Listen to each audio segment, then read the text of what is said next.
And partisanship plays such a big role in things. We're not really used to hearing things like that. CBC News host Vassy Kapelos was a little caught off guard by NDP leader Jagmeet Singh's focus on policy over power.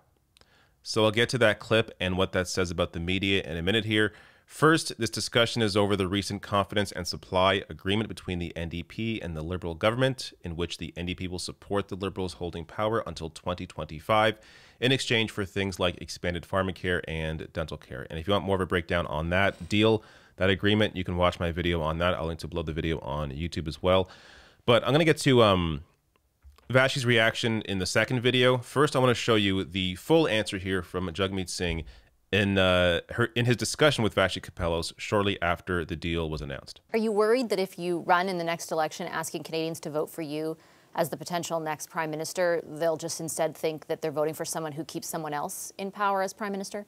I don't think so. I think what people have seen is when you elect 25 new Democrats, you get dental care, something that the Liberals and Conservatives voted against just 9 months. Through another party, though. But they voted against it 9 months ago. The Liberals and Conservatives voted against it 9 months ago. And we can point to that. We've got clear evidence. They voted against it 9 months ago. 9 months later, we were able to get it happen because we didn't give up. And we'll never give up. And I think people see the benefit of voting New Democrat is that you get results. You get help. You get someone that's on your side and someone that fights for you and someone that delivers. The Conservatives can't point to a single thing they've been able to do since it's a minority government to help people in any meaningful way. What is the point of voting Conservative when they haven't helped people when they needed help the most? What has a Bloc been able to do to help the people of Quebec? New Democrats have delivered more help for people in Quebec through increases to CERB, to supports for students, to bringing in paid sick leave supports than any other opposition party. We've shown that we can actually help people and give them the help they need. And now we've shown we can do it in a really significant way with expanding our healthcare system. And I'm going to put that to Canadians. That's their choice. But your question is fair. If this means that it doesn't work out for us and this argument doesn't play out, I will have still been able to do something, and our team would have been able to do something meaningful for people, and that's more than enough for us. I hope that we can make that argument, but even if we can't, people will see that we fought for them, and they get the help that they deserve. All right, so I'll get to the CBC host reaction to that answer in a minute here. First, I just want to discuss Jagmeet Singh's response and what I think sets him apart from other party leaders. So yes, he has obvious weaknesses.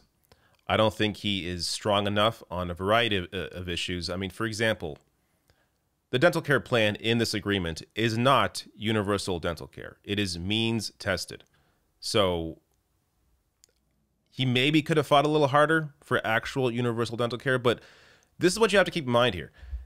They're a fourth place party. The NDP are fourth place in seats, behind even the Bloc Québécois. So they only have so much power right now that they can utilize. And I think he's correct to point out that in terms of the opposition parties, they're the only ones that have really delivered anything.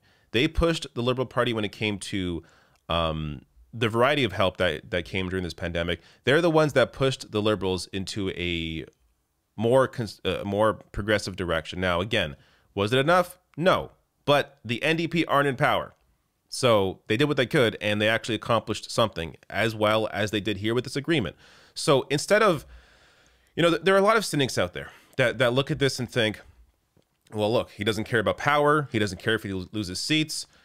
A lot of those same cynics are ones that don't even think the NDP are on the left. So I'm not sure why they even care if the NDP have power or not, if you don't even think that the current NDP is on the left. But and to that point, if they do lose more seats, even more seats in the next election in 2025 or beyond, then the NDP are going to be forced to do a rebuild, which ultimately may only help them. So, in terms of the left-wing cynic position, you can only criticize so much before you have to realize this is a fourth place party with very little power. Here's what they are able to accomplish for now. And also the side benefit here is you have a growing authoritarian conservative base and party, and they are not going to be able to hold power at the very least until 2025. That's a good thing. It takes, I think, some wind out of their sails, especially, following this trucker convoy. So to me, that's a benefit. To just simply ignore that, I think is wrong. We have to. It's important to, you know, play defense as well as play offense. So if they're going to prevent here the Conservatives from holding any power until you know, until a few years from now, I think that's a good thing. And if the Liberals and NDP actually deliver some help to people in these next few years, that's, I think, going to help both of them potentially. Now, it may help the Liberals more because they can claim, you know, they were in power while this all happened. Regardless, it's going to help them, I think, if they deliver. Now, if they don't deliver, it's going to be a huge boon for the Conservatives. So that's, you know, the cautionary tale here is they actually have to deliver on these promises. If they don't, there's going to be some serious issues. But let's get now to the reaction here. So this is what I'll get to my commentary on the reaction and what it says after the clip. I hope that we can make that argument, but even if we can't, people will see that we fought for them and they get the help that they deserve.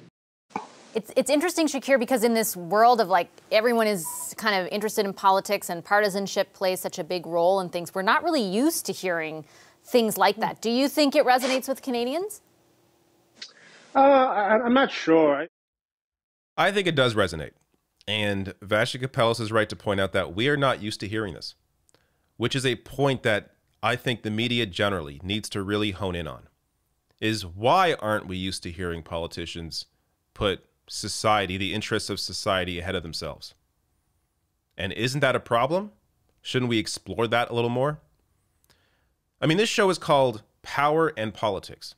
Not people in politics, power and politics. Even they understand the focus of a lot of their coverage, and generally when it comes to political media, is on the power dynamics, not about what is best for people.